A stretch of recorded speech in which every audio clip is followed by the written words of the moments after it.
Good morning. Ito po yung mga abandoned house na kakilala ng asawa ko, pero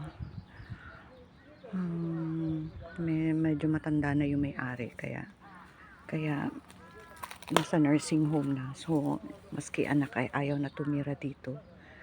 Ito, may farm sila, kaya ayan, dito kami paalam naman kami na pagtataniman namin dito. Ayan, naiwan lahat yung mga gamit, yung mga tractor. So nagagamit namin kahit papaano. Ito, ginawa na ng tampakan ng mga sasakyan na mga, yung lupa niya, kawawa naman. Ito yung likod.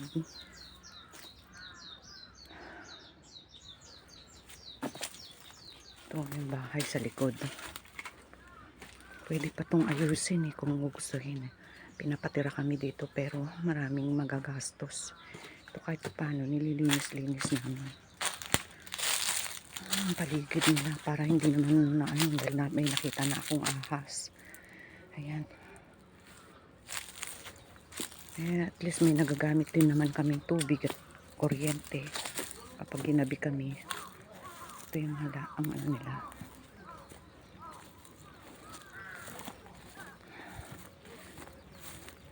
Ito, maraming dandalion dito. Ito, pwedeng gulain yan. Yan, dandalion. Ayan, dandalion. Gagawin kong tsaa mamaya. Tsaka pwede igulay ang mga dahon yan. Yan. Sayang yung bahay, ang laki.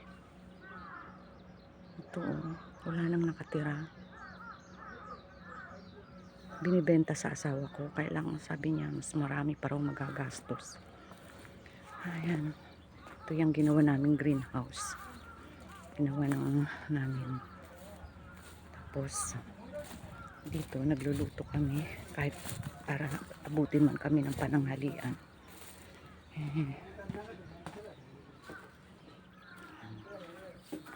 Nagtanim kami kahit pa paano.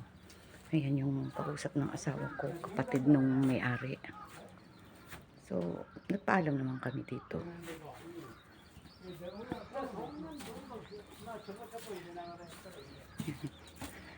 Tingnan ko nga yung mga pechay ko. At medyo meron na rin kahit pa paano, makalibre na kami ng pagkain namin. Ayan, medyo lumalaki na rin yung pechay ko. Dito hindi kami gumagamit ng mga fertilizer, so kaya medyo mabagal ang paglaki kasi hindi kami gumagamit ng insecticide or fertilizer. Siguro mga katapusan ng tumbon na to, pwede na namin gulayin, or 3 weeks more. Ito mga kamote.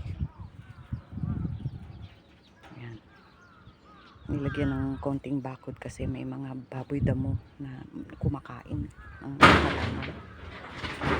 Ayan, napakalaki.